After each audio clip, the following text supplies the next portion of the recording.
What's good, YouTube?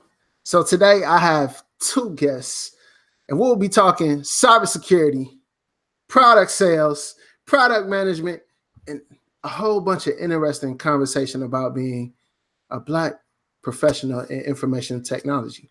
Today I have Gabriel Agboruche and Sly Gittens on the channel sharing their knowledge. They got a dope YouTube channel. We'll talk more about that here in a minute. But what's good, Gabe? Sly, what's popping? Hey, what's going on, Dewan? Thanks for having us on here. Absolutely. Yeah, what's good, man? Yeah, happy to be here. Yes, sir. Hey, I thank y'all for coming on. So I guess we can kind of start with your background. Gabe, I know you've been rocking with me for a minute along with Sly, and I want to hear a little bit about your background, what you do, and how you got into tech and all that good stuff. Right. Okay, I'll go ahead and start off. Started off going to school. I went to school. Well, actually, it started off really with math, right? So I grew up, born and raised in Detroit, Michigan. Starting off as I was in middle school, going into high school, I was a part of an organization in Michigan called the Detroit Wayne State Math Corps, which was pretty much, out of nowhere, right? You don't really hear this. It was a math camp for students in Detroit, right? So we're literally going every summer in a camp doing math for the next grade and even more advanced math. So this was all through middle school, all through high school. I was in a math camp. So I started to kind of develop a good love and appreciation for math, the logical, and I think that branched really easily there into tech. So went to school did a bachelor's in electrical engineering. Jumped out, being from Detroit, big for automotive, jumped into the automotive field, working with Ford Motor Company. I was doing like wire harness design, so electrical distribution for Ford vehicles. A lot of travel down to Mexico, really cool. But then I was recognizing I wasn't being trained. Because, a fresh college student, you were learning for literally 5 years. I wasn't learning anything in that particular role. So transitioned over more into that of the nuclear side. So there's a nuclear plant in right outside of Detroit, Michigan, kind of south of Detroit, Michigan. Transitioned to the plant. They trained me up, became a nuclear engineer, nuclear instrumentation and control engineer.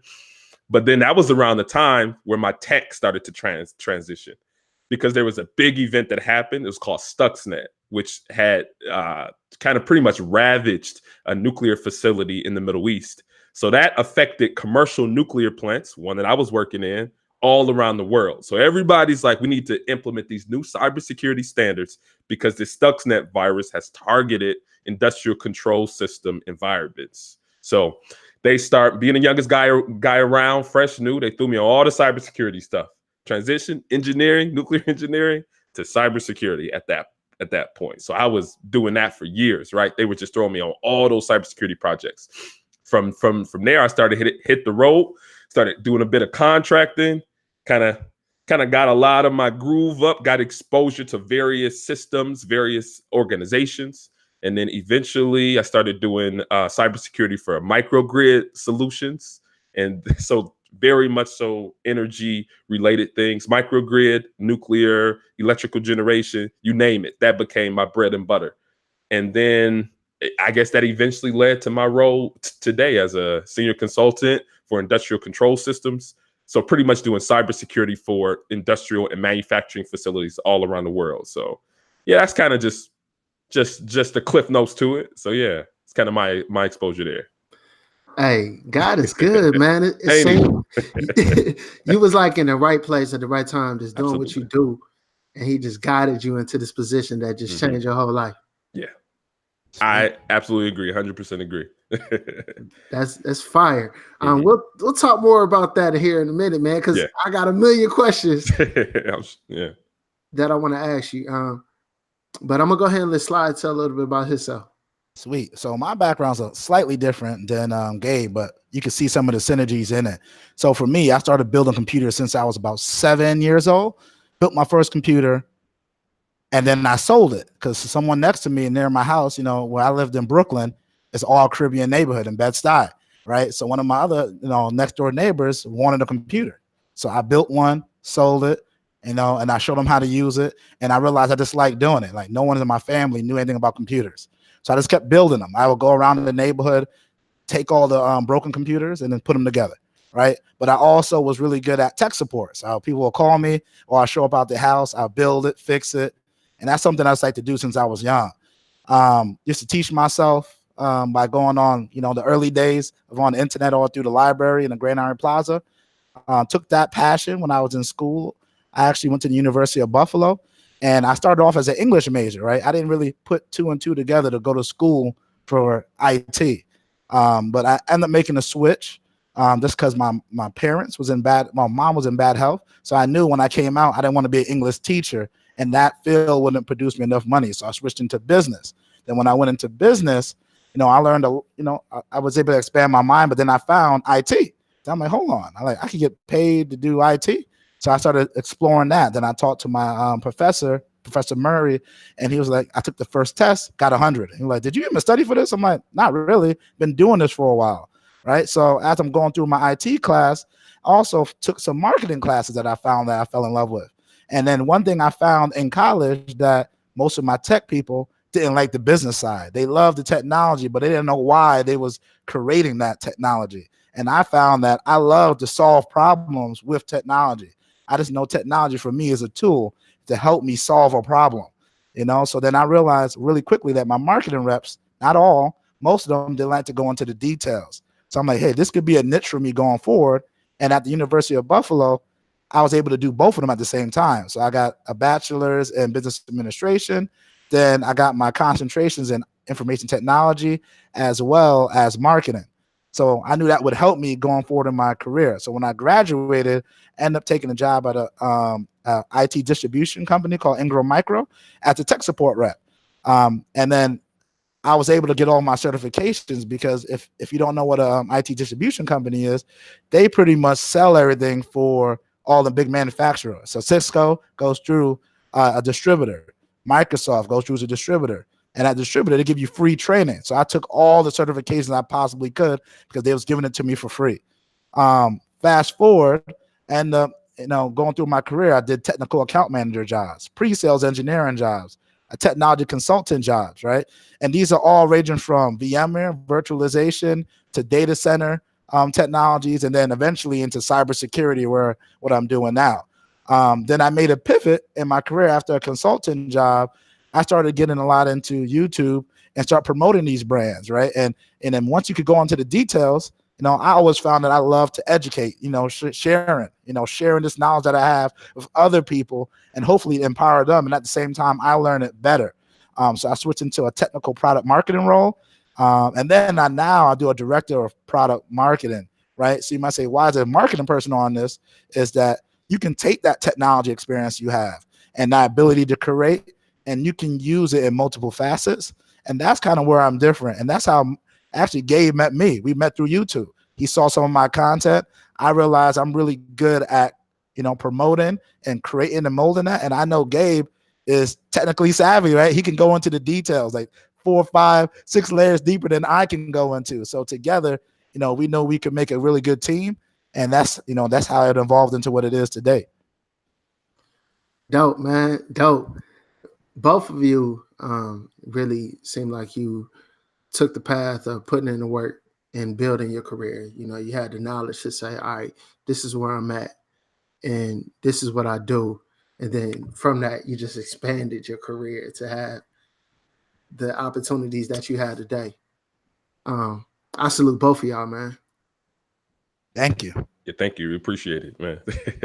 Hey, no problem. So, man, Gabe. Yeah.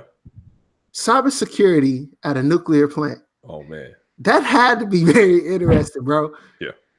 You want to share a little bit about that? Sure, absolutely. So it's funny because you would think that cybersecurity at a nuclear plant will be all, I guess, buttons and widgets and very, I guess, digitally based, maybe, right? But it has a very heavy emphasis on even that of physical security.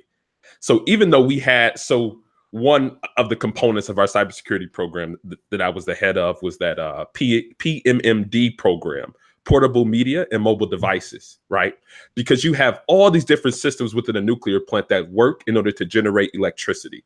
So you have the core, pretty much it starts with the core of the reactor where you load your plutonium and your uranium, pretty much your fuel in order to pretty much fuel the processes to generate electricity. So within that, you have all types of sensors, you have all types of devices which digitally speak to one another in order for them to communicate to the operators of what's happening in the plant or the health of the different systems in the plants. But you also have devices that are used, right, that have Windows running on them, right? They have Linux running on them. They have all types of operating systems running on them. In order to interact with these, to update the firmware, to update the software, you have to use USB devices. You have to use laptops. You have to use pretty much a lot of portable media in order to upgrade, to monitor. So the PMMD program was pretty much keeping track of all these different devices that touch your critical systems. So we would literally have a physically locked cage. You know, you had to badge out every single thing that you had that was going to be touching a critical system, because we didn't want anything to touch a system that had malware on it, that had certain operating systems or open particular ports that would expose us to a more vulnerable perspective. So yeah, that's just one piece, right? Keeping track of the devices that touch our critical systems.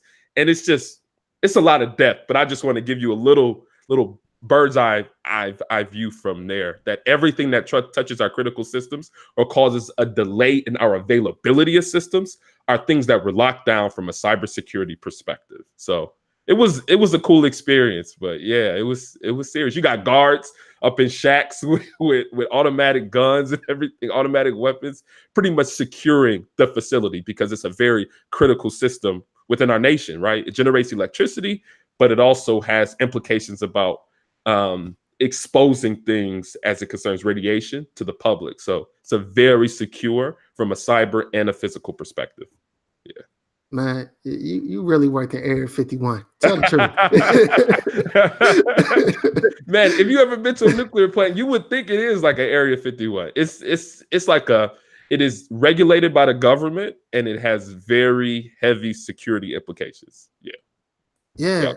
I can imagine that. So your network, I can imagine, was like an intranet. So it didn't even have outside access. Yep, they call that air gapped, right? So yeah, it's yes, absolutely. So no internet, no cloud that touches a lot of those critical systems, but there's always some type of connection to a corporate network, right? Right. So what we would do in that case, so from a networking perspective, we would use things called unidirectional gateways or data diodes, which did not allow traffic to come from the corporate network, but would allow traffic to go out, right? So it would literally like segregate all traffic going into the control system, which nothing could touch that control system network environment. Yeah. Yeah, I worked in a manufacturing company that produced ammo. So it's pretty much the same way. You know, you got your manufacturing segment that can access the internet, then you got your business, and we'll have like a DMZ that kind of migrate the two. Yes, you have to upgrade the code, you have to do your packaging, and that stuff comes from the internet. So that's where that portable media comes from, right? You're upgrading, but you have to scan these devices before they even touch any of these critical systems. You don't want anything to touch that particular environment. So yeah, pretty cool environment, man. But it's even funny because even in the control network, sorry, I don't mean to go on and on. There's different protocols that it speaks. So the devices are speaking differently. So within the enterprise environment, you got SMB, you got SNMP, you got DHCP, you got all these different protocols that are spoken. But in the control environment, you got Modbus TCP, you got Profinet, you got Ether IP, you got a lot of different languages that are being spoken within the two different environments. So it's just really interesting to me. I'm sorry, I could go on and on. Yeah, that's cool, man. We see the passion. Yeah, absolutely. Yep. Yeah, it's a whole interesting dynamic.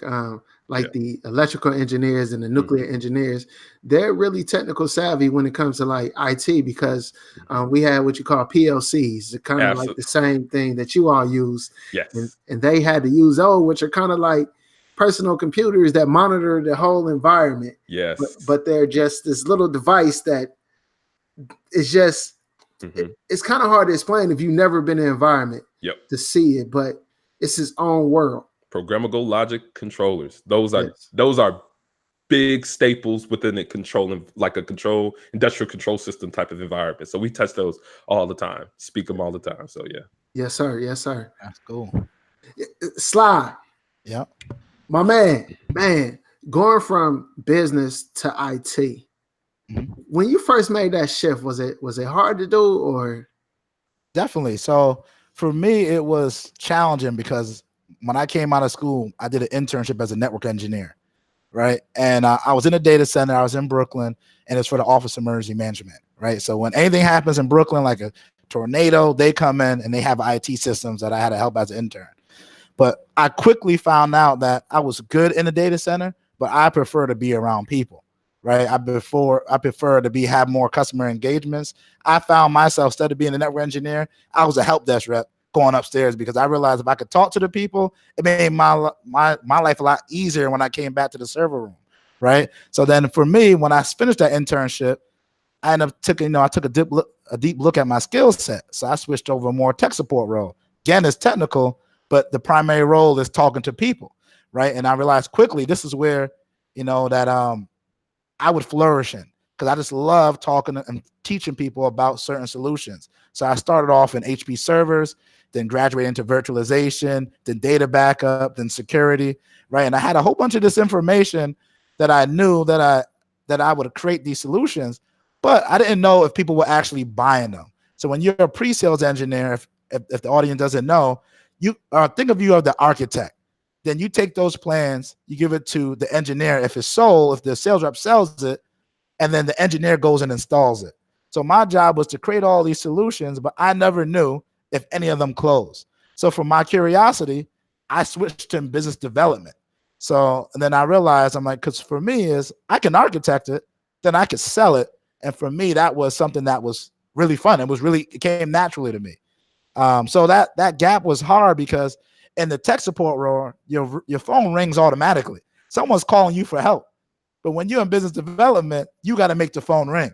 So I read about 15 to 20 books on sales, negotiation, soft skills, working with different personalities. So then I realized that was a shortcoming for me being more technical. I'm usually, if people know me, I'm talkative, but I'm still introverted in terms of how I, engage with people. So this helped me increase my soft skills that will eventually help me transition to more technical sales role, like a consultant role, where not only I had to design it, sometimes we had to sell it, and sometimes I even had to install it from time to time.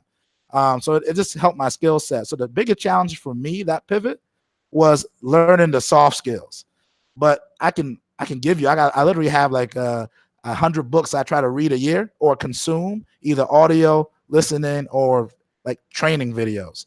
So I can send that out after all the soft skills that I had to learn in advance. So that was the hardest part for me, was learning those soft skills, learning how to take the technology. Because if I can explain to my grandma who's 85 years old, then anyone can understand it. And if I don't know it that well, that means I need to learn it a little bit better, so then I can explain it a little bit more clearly, if that makes sense. True story, bro. You drop so many jewels in what you just said. One jewel that I want people to get from what Sly just said is that every move he made wasn't about the money. Yeah. Like, I think people miss that mark in this industry, and it's painful when you do that.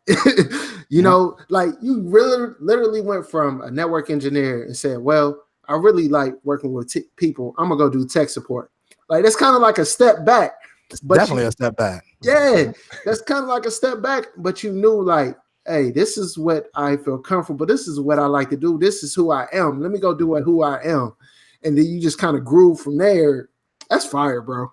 Yeah, and then the cool thing to add on that is, after I did sales, I realized I like sales, but I still rather educate you. So I realized like a pre-sales was a good fit for me. So I did that for 3 years. And then when I did 3 years, when I was a consultant for RSA, I realized I started liking the marketing again. Again, marketing came back. I'm like, all right, this is an older solution, still has value. We have new components, but the market doesn't know what we have. So then I took it on my own as, being in the channel or not being at RSA, but at another company to promote it so my customers could know that. So I spent a lot of time configuring solutions and then talking about the benefit of those integrations. And that's how I started YouTube. And I've realized, like, you know what? I'm never going to be the engineer that's going to go 8 to 10 levels deep. I can, and I do it often, but I won't be the best person at that role. So I switched into a technical product marketing role. So then I can just say, all right, I need to understand it from the people who go 10 levels deep, and then let me package that and bring that to the market, because then I still get to learn the technology, get hands-on with the technology, then I'm able to market and have that fun. Then I interact with people, the customers themselves using it, and I'm still interacting with the technical people. Like I reach out to people like Gabe, because I can't market anything in nuclear engineering. I have no idea how to do that, but Gabe does. So all I need to do is sit with him, understand what's the key tenets, what's the use cases, and then I can create something else. And that's what I like to do, right? So like you said before, the money came with that because I'm willing to put in hours. I have a daughter now. After she goes to sleep, I'm up 3 more hours just studying. I woke up early, like 4 a.m. today, to get my reading in, right? Get my reading, my meditation in. So I know that for this job and the demand that it has, it's fun. So it makes work going to fun. And for me, if I'm not having fun, I'm not going to do it. And I think that's what everyone needs to know here. Sometimes the money can be enticing. I did that before. You end up not liking the job. But if you really love what you're doing, like how Gabe said earlier, he loves math. His job has a lot of math in it. It has a lot of complex situations that he deals with every day, and you can see why we're so passionate about it. So that's the area that I think people don't spend enough time on, is really finding what you like. And it's okay to take a step back if it's going to move you 5 steps forward, because I got a lot of criticism from moving from a network engineer to a tech support rep, because it was pretty much no different than me working at like minimum wage. It was about the same thing, but I saw that I would get free certifications. And for me, I knew how much those certifications cost and the knowledge I can acquire from it. And then it would be a long-term play, so you gotta sometimes take that into consideration.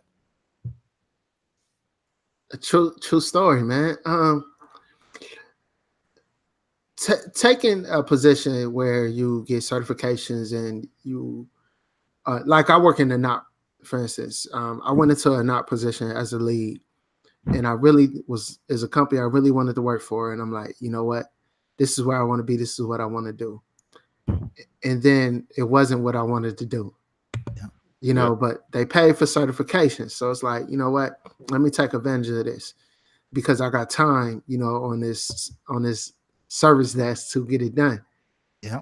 A lot of people in those opportunities don't take advantage of the time that you have and the benefit of a company paying for certifications and reimbursing you for training. So salute to you for doing that. And I hope anybody that's in a NOC position takes advantage of that opportunity, because it can really catapult you forward. Yeah.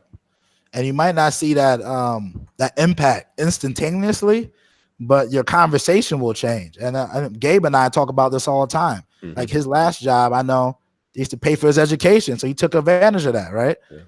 We talk about often, like, all right, we're gonna go to these different security events. Sometimes our companies don't pay for them, so we got to go on our own, right? Just to keep that knowledge going. So the investment in yourself pays off long term. And I know, Gabe, you could probably talk for hours on that, because I know we've done it in the past already. Right. Absolutely. Gabe, speaking of certifications, man. Yeah. You started it up yourself. Yeah.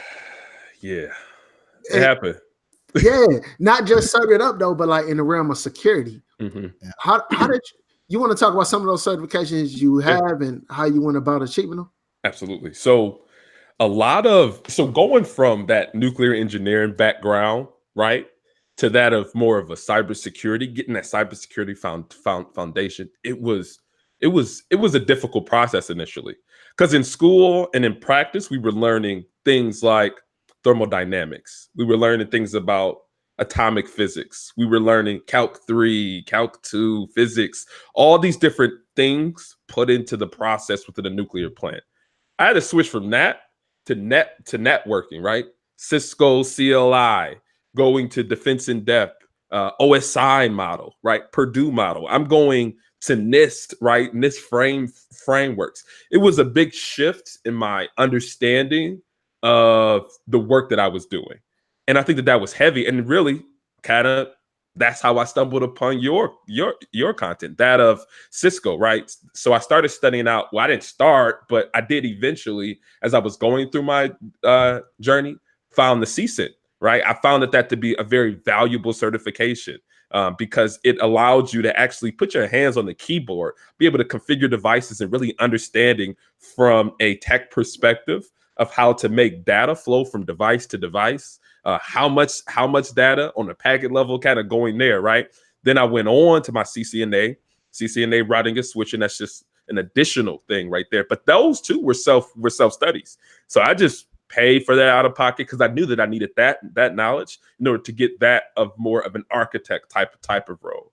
So I started there in a lot of my shift and changing, but then got into a lot of like the cybersecurity certifications. So that of the CEH, the Certified Ethical Hacker, that was again a self-study, self-paid for. I got an understanding of what the malicious actors or what are the attack vectors, right? How can somebody get into my system that I'm trying to protect, and what methods and methodologies they're using. It gave me a very solid foundation there.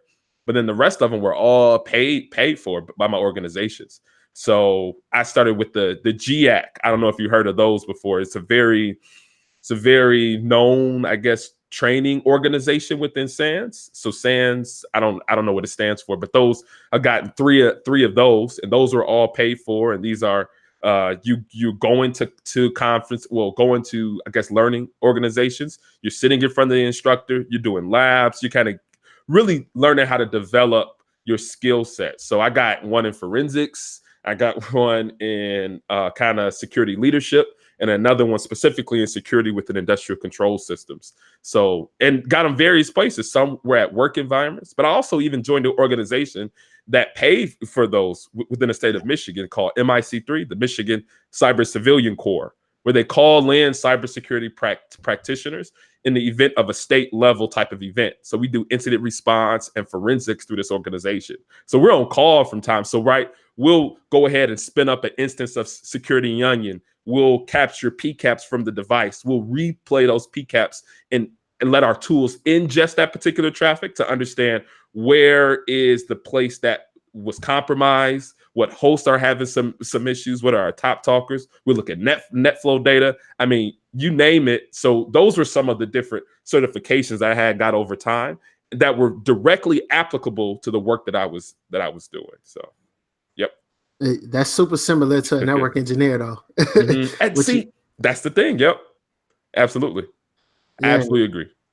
When you start talking net flow, top talkers, yep, breaking down wire charts with packet captures, yes, it's similar to the skill set of a network engineer. So, yep, yeah.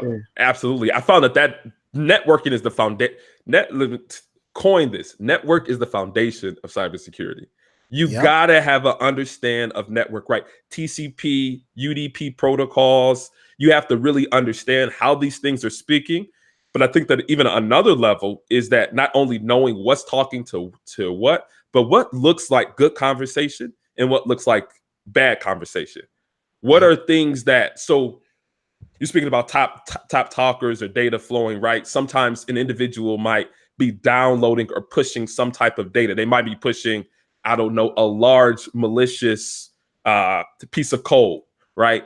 That can be seen at times, right? Because one is that what happens a lot of times, what attackers like to do, that they like to push their malicious software, their malware to different systems, and then start to have what you call like a beaconing out to a command and control server. And what happens in that case, that there starts to be a conversation from internal to the network to outside of the network. So you're looking at different DNS records, right, that look good, and DNS records that look bad. Like, why is my PLC speaking, or why is my human machine interface speaking to a IP address from way outside of my network, and it's transferring large amounts of data? that can be something that will cause for investigation. So that's where you start doing your incident response and your forensics to really try to understand what is this conversation that's happening and why does it look like this? And is this expected on my particular network? So yeah, networking is the foundation of cybersecurity. I can't say that enough. Yeah. Yeah. And I would add to that is devices is also foundation of your network. You got to know what your devices are doing, what's natural for that device is doing. Because how many times have we found out now in today's environment, IoT devices, like that one case within the casino where they had the fish tank that got compromised to end up hacking the casino, right? So you got to be able to understand what's on your network, where your visibility on your network, so then you could take action, right? So that's one thing I think I would add to that is what devices on your network and what are they doing? And what about your cloud instances, right? Our networks are different now, right? They're no longer just on premises, they're in the cloud. Absolutely. So your AWS is your Azure is your Google Cloud instances. Are those protected?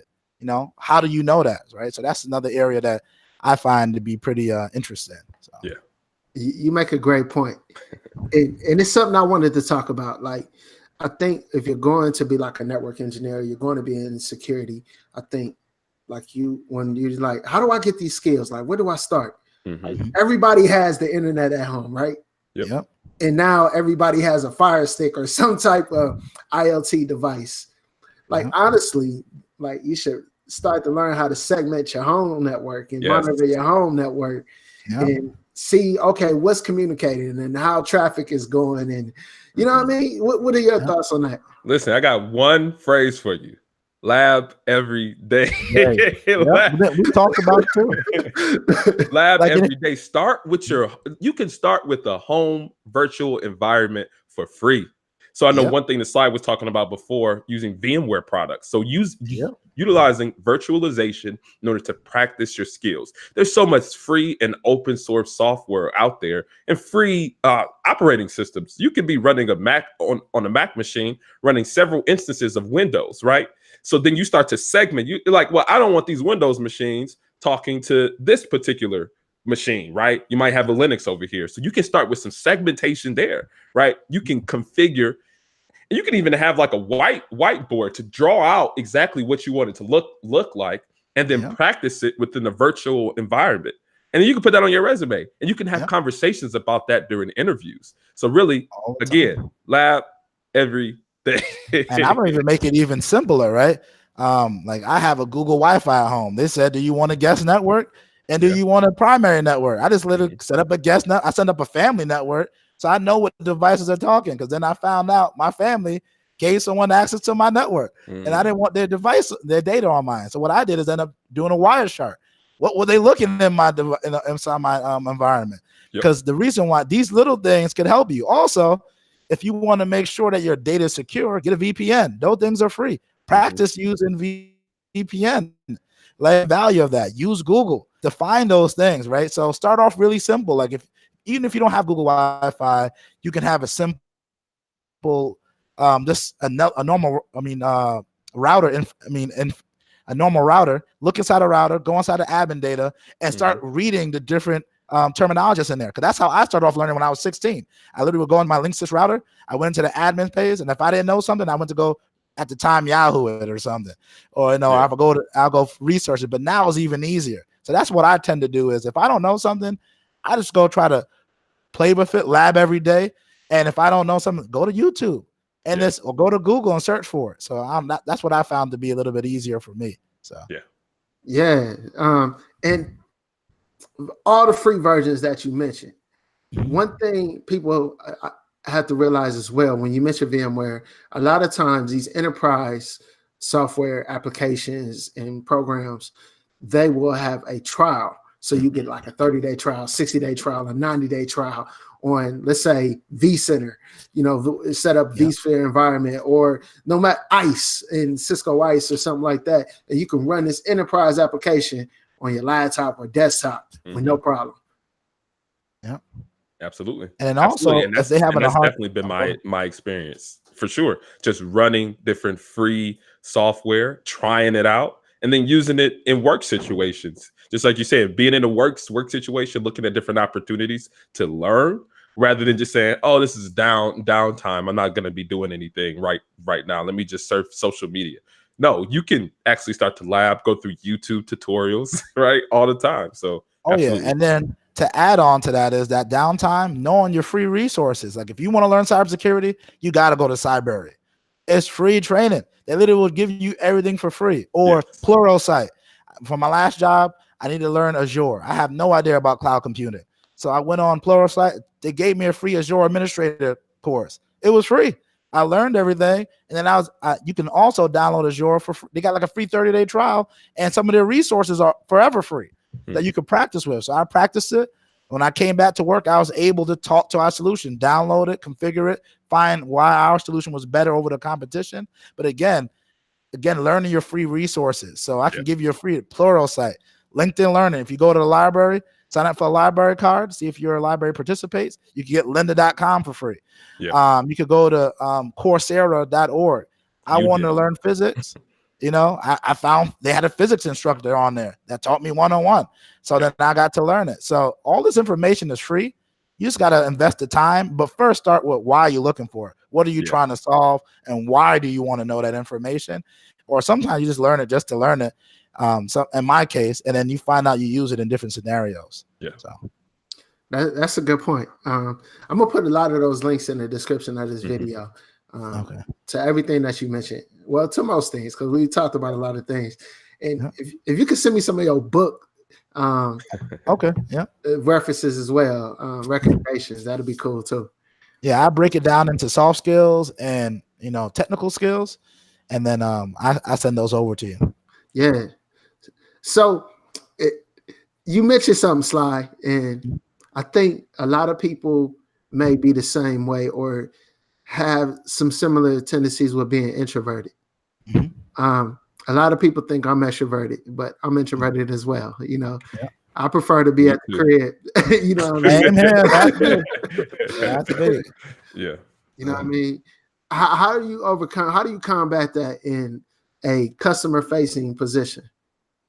Okay, that's a good question. So I learned, if you ask anyone when I went to school, when I was in my marketing class, I was the worst presenter possible. I was the stereotypical shaking and this nervous, shaking my cars, not knowing, right?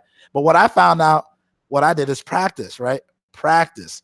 I envisioned what I wanted to happen afterwards. So I started to envision people throwing flowers at me. I know that would never happen, but what do I need to do to get a standing ovation? So I realized who are great speakers, right? So that's what I figured out, like who's a great speaker and what makes them a great speaker. So I start off with who is, right? Steve Jobs, you might say, is a great speaker. Mahatma Gandhi is a great orator. Martin Luther King, John F. Kennedy, all these people got free speeches. I listened to their cadences. How did they deliver that? How did they get there? Who was their audience and what did they use to get that audience, right? So for me as an introvert, I love research. I'm more comfortable the more I know about a topic. So what I found is preparation, right? And what I also do is record myself. Like these Google, I use Zoom. I record myself and I listen to it over and over. I talk to my wife. I'll call Gabe. I'll call a friend. Let them hear my presentation, right? So for me to deal with my fears, I practice more often. Then what I also did, I'll give you a great example. When I prepared for my business development role, it was a job inside of my company. I went to the room that I was going to have the interview, and I delivered my whiteboard presentation for 8 hours straight. So when it came the next day, I came on a Sunday and did this because it was open. At least my building was open 24/7. When I did it in front of my potential manager that was going to be my manager, it was like me practicing it. So for me, it was zero pressure, right? And one thing I would also suggest to people is that nervousness feeling doesn't go away. Like I just was able to conquer it and to say I'm prepared for it. They don't know if I make a mistake in terms of every word that I say. Only I know that. So it's how I react to that, right? If I start getting nervous and being more reserved, they can see that. But if I continue to move forward, you gain confidence and you're just going to fail. I failed often. I got a lot of terrible presentations, but eventually I got better. So even at my new job at director at product marketing, our CEO knights us to do demos. Do you know how scary that is to do a presentation to the person who created the product, right? My first one, I didn't get everything right. And I practiced for hours. I got feedback, told them what I needed to improve on. The next one, I did it perfectly, right? So that nervousness never goes away. You just gotta learn for me is preparation. If you don't prepare for it, you're gonna be nervous. And as introverts, I love information. So the more I can learn about a particular subject, but better than that is knowing your audience. If you go too deep, read people's faces. If you're introverted and you like to go into details like I do, start reading faces, because you slowly start seeing that glaze look, I call it, where people are losing your train of thoughts. So those are the things that help me, right? Just knowing my audience, being prepared, and practicing vigorously and recording myself, right? Those are the things that help me over and over and over. Then understanding that nervous feeling doesn't go away. Because if you look at rappers, singers, anyone who is in front of an audience, they tell you all the time they're nervous, but they know they prepared for it. So they usually push through that fear. So cool. Gabe, I think you muted. yeah, I think you're on mute, Gabe. Oh, am I still muted? Not anymore. Yeah, no, I was saying, like, I like to mirror some of those same sentiments, because even last week I was on a customer engagement. This was a week-long consulting engagement. It has technical aspects, but very much so even that of a lot of customer engagement. So we're with the customer pretty much 8 to 12 hours a day, right? And it's like, I think the first thing, and the points that Sly was saying, preparation and knowing your audience, right? Enterprise security engineer is very different than a controls engineer in a plant environment. They just have different type of perspectives, right? They even dress differently. So for this particular engagement, industrial control system environment, we had to wear jeans the whole time. Now, this wasn't required. This wasn't told to us, but we have to see who our customer is and be able to gain their trust by letting them know that we're actually one of them, right? Coming from a plant environment, I know you wear steel-toe boots, jeans, polos. That is dressed up in that type of environment. But if it was a different audience, right, then I might have to wear a suit for that particular customer, or I might even have to wear a tie for that customer. And you have to also know, just like you were saying, knowing the audience. We were with the CISO and the plant manager. Those presentations were different than the presentations and the workshops that we had with those who were plant staff. Now, this isn't any better.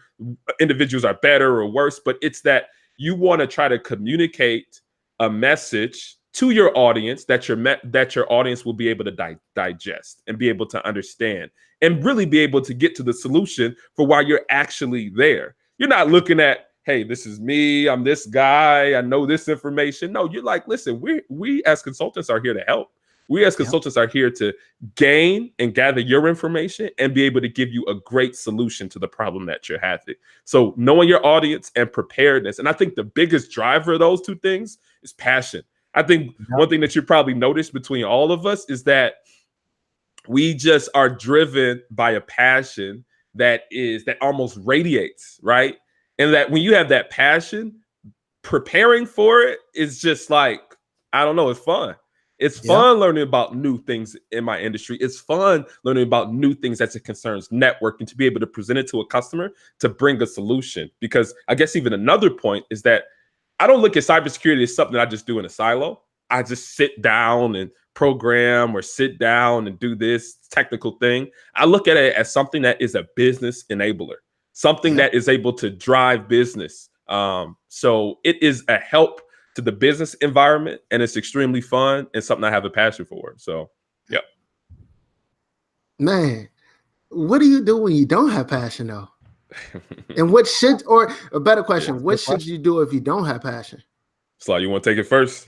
Oh yeah, I go on there. When you don't have passion, well, I got to figure out why are you doing it in the first place. You got to figure out why. What's the why? Because I remember I had roles when I was growing up that I had to do it so I could take care of my family, right? So I knew at the end of the day, I don't love doing this. Like my first job out of school was at White Castle.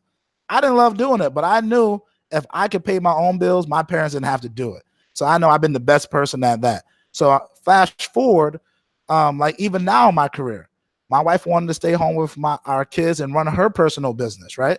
So for me, I took on another role that would be more stress, but it was beneficial for the team. you know? So I knew that was going to be a little bit more workload on me, but my why was driving me. So even though I might not want to necessarily add this additional stress in my life, I knew it would be better for the family.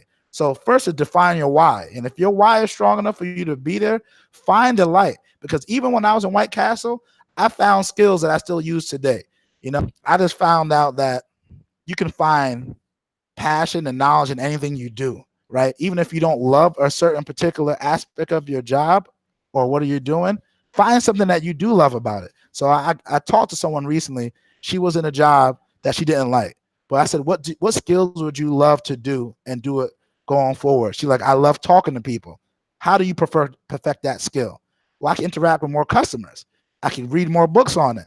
So then she perfect that skill until she got a new job where she could do something different, right? So that's what I would do. I don't know if, Gabe, you have different sentiments, but that's what I would do. Yeah, I think it's very similar sentiments. I think one is definitely why are you doing it, right? Just the same question that you asked. I'm married, and I see that my wife is a big motivator in my life. I love her, I care for her, and I desire. We don't have kids yet, but we have those plans, right, for the future. And I'm like, a big motivator for me is putting things together now so that it will kind of pave the way for my children and my wife in the future, right? So that providing aspect is a big thing. But my wife is a nurse, so she doesn't need me to, carry her through life or anything. I just desire to do it so that she's able to be the best self that she can be. Because, a lot of times with married couples, one of the biggest things is, right, finances. Finances is a big thing that can cause difficulty in marriages. Not that finances is the only thing, right? There are other aspects that makes a good marriage and a good relationship. But I'm like, if we can handle this finances thing early, we can focus and put more effort and energy into those other aspects of our relationship that could cause less friction going forward. So I think that's a big motivator for me is my wife. I absolutely love my wife. We are best friends. So that's one of those. And then another one is just like Sly was saying, what kind of makes you tick? What is your thing? Why do you wake up? What brings you interest? I mean, I guess just doing a retooling. If you don't have that motivation or have a desire or a passion, just try to find something, because there has to be something in life that gives you some type of high, right? Some type of buzz to some degree, right? There was even a time I was in college. I was going through engineering school, right? But then I got heavily involved with my church. I was doing prison ministry. I was doing Bible studies with students on campus. And I had a consideration for being a Bible worker, right? With my local church conference. I was like, I love this. This is a lot of fun. I still do it today. I still do a lot of work and a lot of involvement with my church. But that was something that if engineering didn't work out, or if I didn't want to do engineering anymore, hey, that would have been another thing that I would have went into. So what's something that wakes you up, and what's something that brings you a lot of enjoyment? There has to be something. So if that passion isn't there, maybe a retooling, right? To really start to evaluate, doing some self-reflection of what are the things that bring you just happiness and enjoyment in life. So yeah, I think to add on that is self-reflecting. I do that quarterly, monthly. Now I do it weekly, just because of all the different things in my life.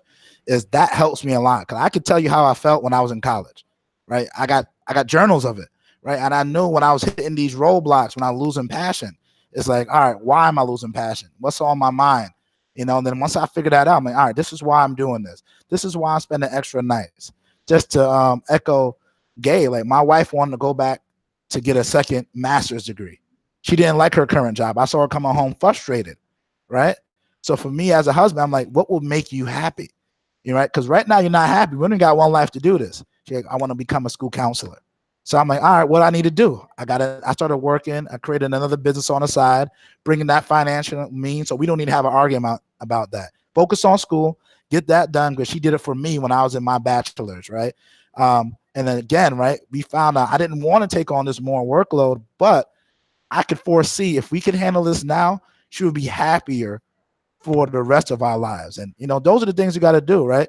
And then with me, with self-reflection, how could I create a business that I might not want to do today, but would help me in the future. At the time, it was open mic nights. I used to promote artists because I'm a poet. I like to write, so I like to be around that. Flash forward, I get paid for my writing. I also get paid for my creativity. And some of those promotional tactics I use today at work, right? So these things are still core attributes at the time. I necessarily might say I wasn't passionate about it, and I had interest in it. And maybe after this is done, I might go back to do that. Again, that would be something I spend time in. Or, and also understanding your job might not give you 100% happiness. You might have to have outside things that bring you joy. Like for me, it's my wife. And also I love to give back. I do a lot of, I talk to a lot of youth, in inner cities to figure out how did I make it out? Because I grew up in an area in Bed-Stuy where a lot of people don't make it out. A lot of my friends that didn't make it out, right? And we helping and we still growing. Right. I know I'm not unique, right? So those are some of the things I do outside of work to give me my full passion. But it starts again with that self-reflection. It starts again with that why. And it starts for you really taking the time to analyze your skill set and who you are, and then moving forward. I think sometimes we forget about that, right? What worked for me and Gabe, and also for you, Dewan, might not work for the next person. Yeah. Each of us is unique, right? So that's one thing I even use for myself. And as I educate my daughter, is I got to understand she's a new person, and I got to build those things around her for her to find what she loves to do, So that's the things that give me passion. And then when I'm not passionate, that's how I deal with it, if that makes sense. Hey, you're an evolved human, Sly. Like you do a lot of self-reflection to find out who you are and why you do certain things. And it's not too many people like that. And I say that we're talking about, being in tech, and each of us have been successful in our own lane. You know what I mean? Yep.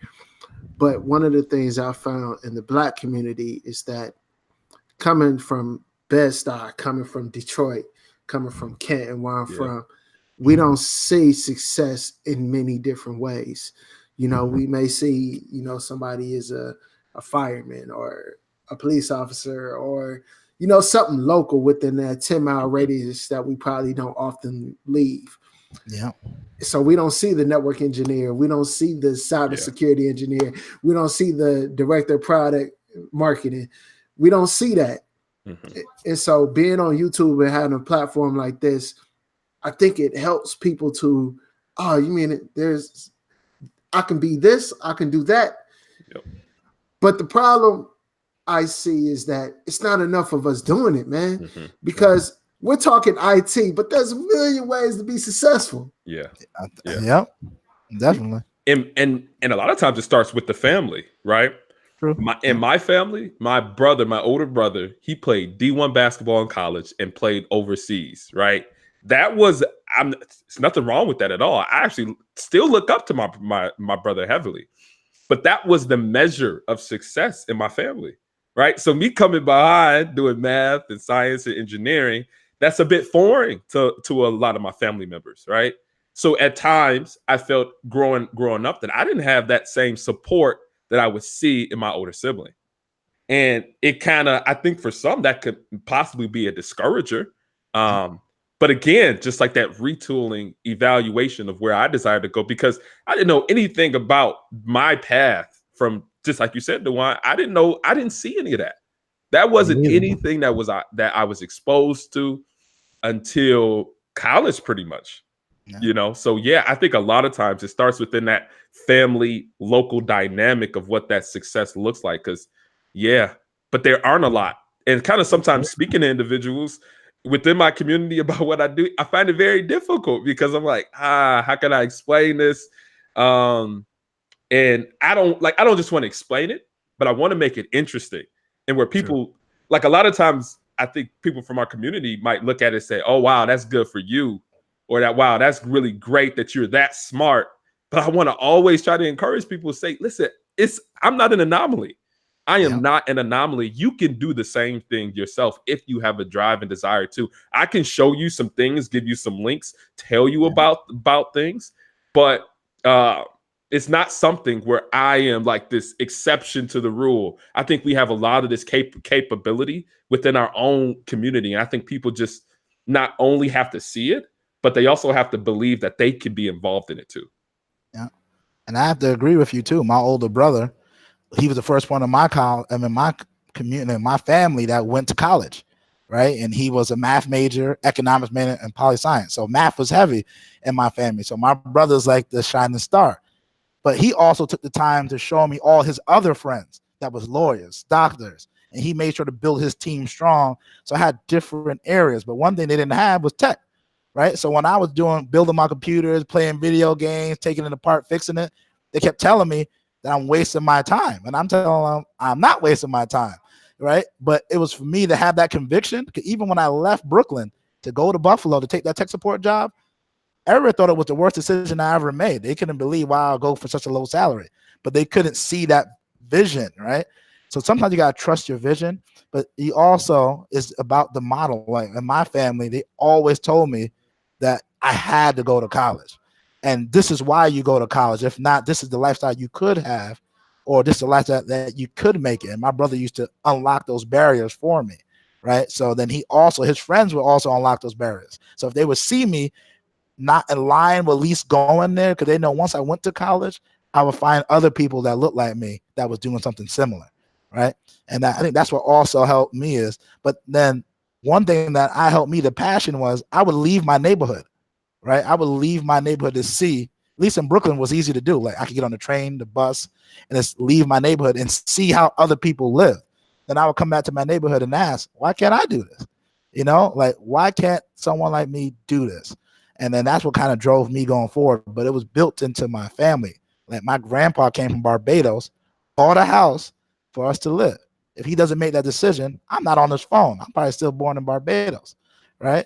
And that one little thing helped my family change, because then that helped my brother see that he had to invest into the property, and then help me in turn. So I would say, yes, it depends on that core ecosystem you got at home. And then also your ability to believe in your dream, have conviction in your dream, right? And do the work to make it come true, because you can do it. Growing up in our environment is interesting how it affects each of us differently. What I found, like for me, it built up a callous, because Yes. you always got haters. You always got somebody telling you can't do something.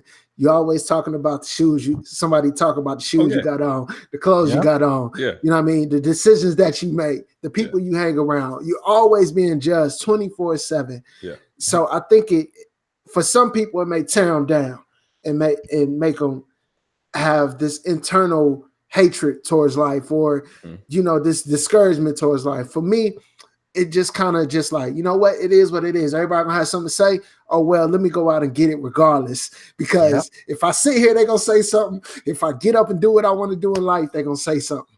So let's just get it. And I think I believe that each of you kind of had the same thing, like to where no matter what happens in your life, no matter what you go through, you're gonna get to where you want to be. Yep. And I think for me, it was people kept telling me I had potential. And I didn't realize that was an insult. They pretty much tell me I'm not using my brain capacity to full. And I didn't realize it took me from getting rejected from college a ton of times. And I went to community college. Then I got into University of Buffalo. University of Buffalo rejected me on the first try. And the person and everyone kept telling me, you got so much potential, but you're not using that. Right. So I say all that is just life is gonna beat you up. It's gonna give you clues. Either you can fall down or you can get up and use that. Like I use that every day to realize that my brother always told me I'm gonna have to work 12 times harder. If someone putting in 4 hours, I'm putting in 12. Just because I realized that we didn't have some of the same, and not to say everyone that's not African American have these challenges, but for me it would be harder because he knew where I came from and what I had to do, and he was right.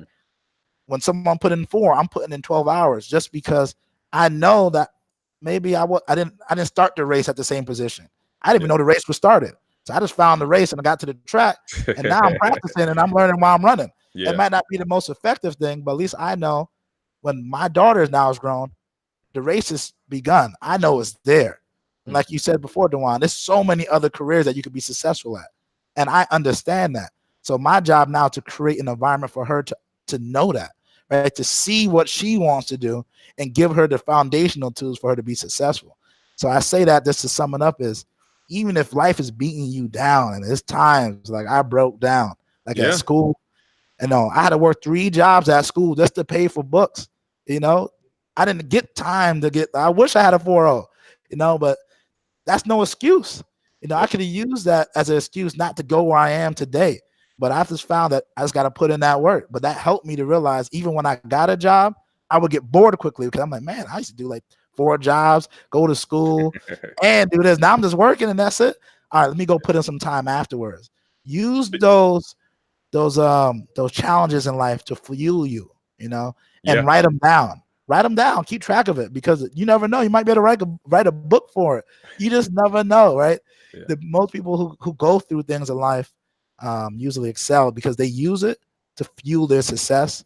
But and this have a strong team behind you. I can tell you that. I go to my friends. I talk to Gabe. I talk to other brothers like myself, either younger or who's ahead of me, right? In age or in wisdom, right? Yeah. And then I use that to help me get through difficult situations because you can't do it by yourself. And then that's one thing I would say that really helped me is having that strong team behind me.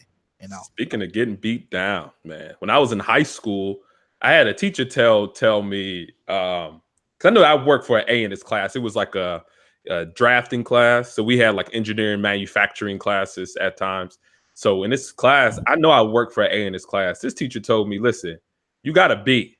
I'm like, these are my grades. These are my drawings that I presented, and these are all A's. He said, listen, you got a B, and you'll always be a B student.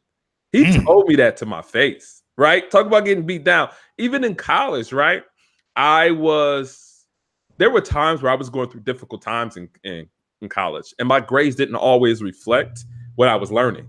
So I was on probation a couple of times, and the engineering director or the department chair, the electrical engineer department chair, I think he's still there.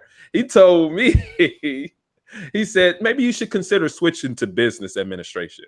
I mean, it's just, I mean, talk about being beat down when you think that when you're going in a good direction. I mean, just taking that and just like Sly said, using it for fuel. I mean, as much as we can say that we don't do things out of spite or out of kind of proving somebody wrong, I mean, human nature, sometimes we do. So sometimes I would take that and say, oh, you say I'm a B student? I'm going to show you. I'm going to show you what type of student I really am. Studying harder, working harder. I mean, even getting to the point at which I'm at now, individuals just challenging every single idea that you have, whether it's family, whether it's professionally, whether it's academically. I mean, I'm like, I know where I desire to be. I'm going to get there with your support or not. And just kind of using that, man, and until the point where, I mean, you always have people, naysayers, individuals that are against you. I mean, even on Twitter is a crazy place, man.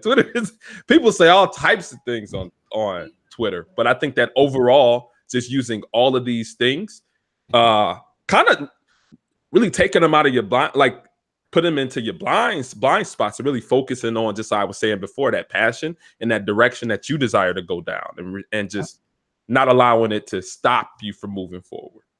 Yeah, man, it can be difficult to do that. Sometimes that noise in there can be difficult. Yeah. Right. So like at the University of Buffalo, they tell you not to do 2 concentrations.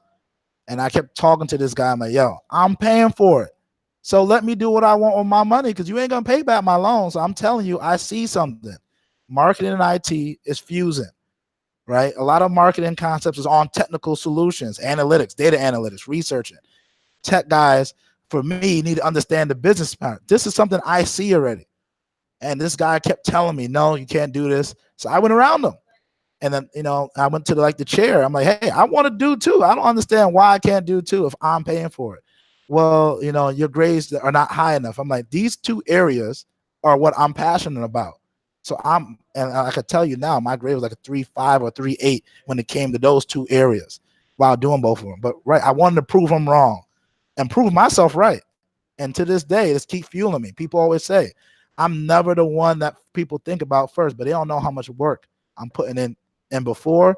And then also how, I deal with those issues. Like Gabe said, like I just use that to fuel my passion But and myself and my family, I know what I want to do. I know what my team wants to do, my wife and I, and then we work on a plan. And if you like it or not, it's fine.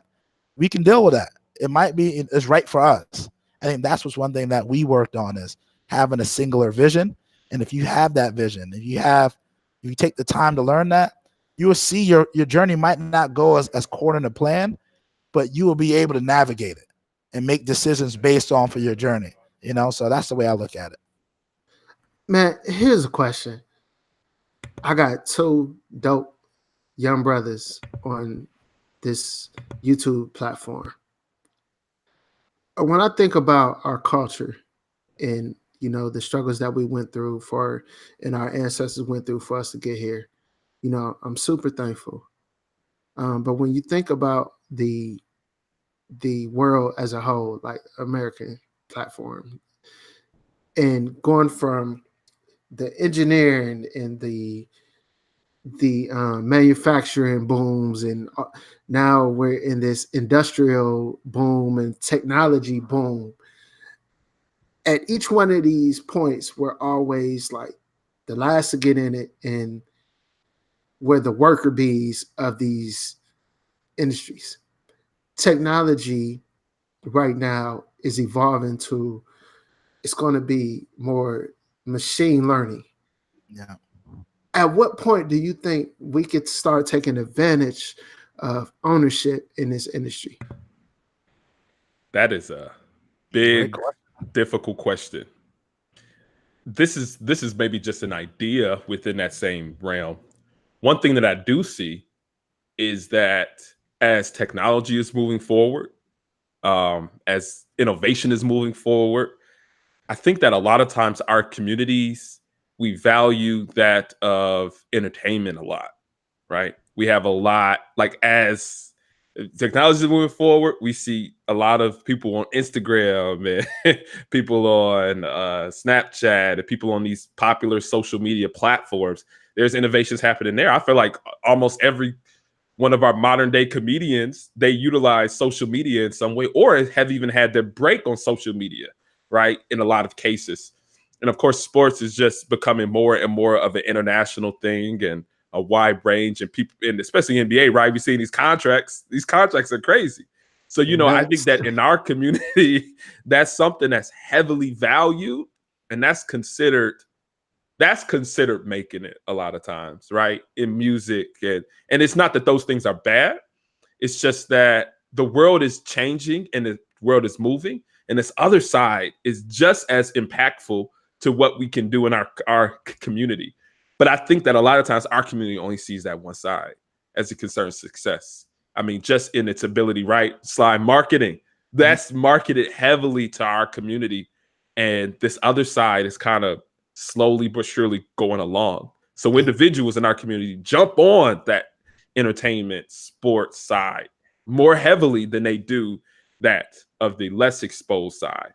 I think that's probably one of the variables within the issue that I see. A lot of individuals are just heavily focused on that more advertised side to our community. So the question I see here is, and that's a good summary that you just did, Gabe. What I think from an entrepreneur standpoint, the way I look at it, this might not be right for everyone, is this is opportunity is now. Even if you missed the boat, right? Like IoT is starting to, if it's been around for a while, but you still can learn it right now. What I try to look at it is, what problems are we trying to solve and how can I use technology to do it? And then what is my skill set? What's my team skill set? And what's the skill set that I don't have if I need to go find out and get that? So you don't necessarily have to be the one that's technical, but if you have the vision of a problem that you can solve, you can find these resources. So what I would say when it comes to information, like for IoT or machine learning, right?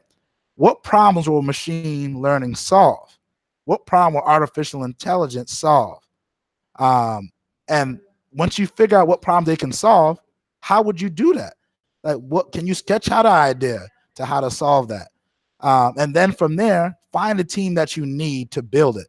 Because that's what I think we can do now, is start thinking about problems to solve.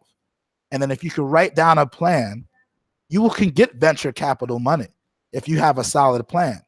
And then you can also write down who will buy that solution. You will get even more venture capital money. Because one thing to realize when we look at evaluating companies, it's not on how much money they make. It's the potential of money they can make. And it took me forever to figure that out. So like think about all these companies. If you look at their 10K forms, they're losing money heavily, but they're using it, but they can see the projection of growth. So I think as the African-American community, what we can do together collectively is leverage our skills, bring us together, right? If I'm good at marketing, I know Gabe is good at ISC and engineering. I know Dwayne is good at networking. All right. We all got different communities. How do we work as one to solve a really big problem? Because when I started my business, I tried to do everything on my own so I could get 100% of that pie. And that was the wrong mindset for me. I realized I could get a smaller percentage of that pie. So I taught my wife how to do it. Then we could talk to double the amount of customers. I taught my other boys how to do it. And the pie got small for me, but we all got bigger shares of the slice. I just realized now is if you're not in the field, you still can learn it because it's online, but it's also you're one connection away. Gabe reached out to me. I would never learn this much about nuclear engineering. I didn't even know what it looked to start. I was studying for my CCENT certification. Dewan, if you didn't put that information out there, it would have been hard for me to find that information, right? And then we connecting, we can solve these problems together. We don't have to do it by ourselves. I always teach myself when I have a really big goal, how can I think of as a pizza slice, a pizza pie. How can I break that up into slices? Because I can't consume this whole pizza, but I can try to fold it over and try to eat it. It ain't gonna go well. So if I can break it up in multiple slices, how can I do it? Or if I bring multiple people in there and we can eat this pie together, it's gonna be gone a lot quicker.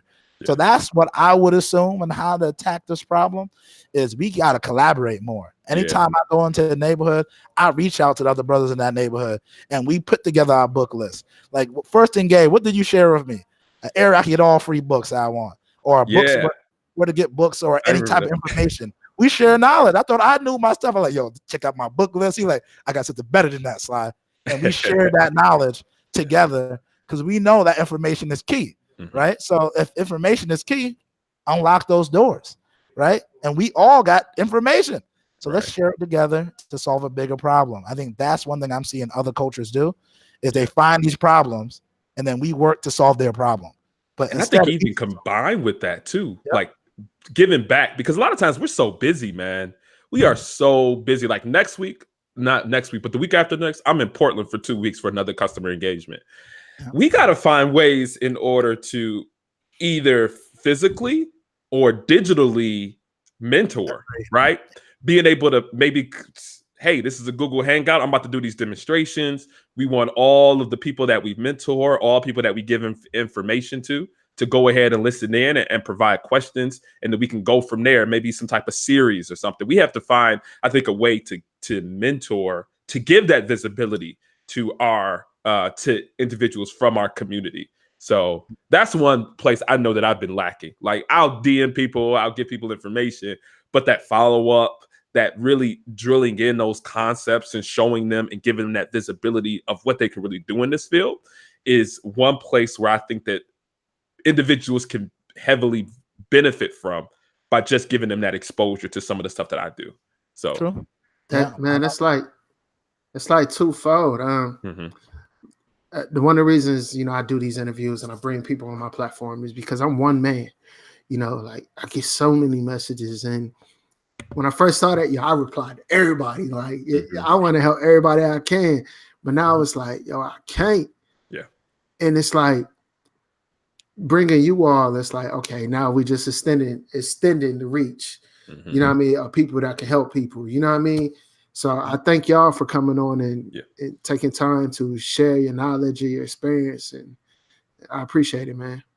Absolutely, thanks for having us. We appreciate you, man. for sure. Yo, we got to do this again. Yeah. Okay. Yeah. I think this is going to be, I think it's going to be good. I mean, it could even evolve into something like a Google spreadsheet where you got official people within certain fields, right? You could do like networking, you could do cybersecurity, and then you can have people who are interested fill it out, and then you can throw those names to us, right? And then we could kind of start to break out rather than one man. People can kind of be able to reach out to a group of individuals, maybe just something possibly, but that might be a good idea. That got me thinking. Yo, check this out. I want to see if y'all read this. Hold up.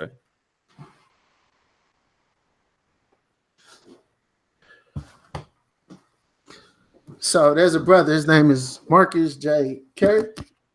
Absolutely. Yes. Tribe of Hackers. I did not read that, but I will. So the way he did this book, right? Yeah. The way he did this book, he took a whole bunch of mentors and IT security professionals, and he asked them a number of questions, and each one answered the question from their perspective. Yeah. And I think that's dope. And I think if we had something like that, not just for security, but IT in general, would be fire. You know what I mean? To say, all right, here go 100 brothers and sisters, you know, from all walks of life, maybe not even just IT, but all walks of life, and break it up in sections. So let's say we got 25 from here, 25 from there, 10 from here, to where people just share their experience on how they got to where they are, the resources they used, and all that stuff. I think it'll help so many people. Listen, I think that's a dope idea. We could do it one step at a time. I'm with it. Yeah, we just gotta get in the lab and get it together. Yeah. Or maybe we make a light version, right? Maybe we extend it to us three, and we compile all the stuff we know into a short version and have people add on to it. Yeah, do something like that. So like we could try like experiment with it, see how it goes. Then people can add on. It's like a book that never ends. You know, that we keep adding versions. Like, hey, now we added these people. Like, you know, you have marketing, cybersecurity, networking, right? And we can just consolidate as we add, you know, networking or like lawyers on there, doctors, you know, or we just keep building it out. I don't know. That could be an idea. Yeah, I'm gonna edit this up. We're gonna talk offline. Absolutely. Yeah. I'm just about to jump off. You want them to connect with you on Twitter? Do we want us to do that phase, where to connect with us on, or do you want us just to send? I'm gonna give y'all my number here once we stop it. So let me wrap up the interview, then we can do all that. Is that cool? Okay. Yep. Yeah. Cool. Yo, I just want to thank y'all for coming on, Gabe, Sly. Before we go, y'all want to share anything with the community and also share out your social medias? Well, I guess mine is probably the shortest. I'm heavy on Twitter. My Twitter name at ICS_Gabe. ICS standing for Industrial Control Systems, and also my LinkedIn. Could probably have that in the description too. So those are the two platforms that I'm heavy on. Yep. And for me is LinkedIn. I'm definitely heavily on. The Sly Gittens. Look for me there, and YouTube. I got an IT channel where I talk about IT careers. Me and Gabe also do like a sub-series on there where we bring in different people. We talk about IT and just different parts in their career. So you can find me on those two platforms. Is just at Sly Gittens. Just search for that, and then I'll pull up there. So. Cool. I'm going to share a lot of the books and resources that we talked about in this video, along with Gabe's and Sly's contact information in the description below. We thank y'all for viewing this video. Share it out. If it helps you or you found this information, share it out with the community. Follow Sly and Gabe on their social media platforms, and we'll catch you on the next one. Peace.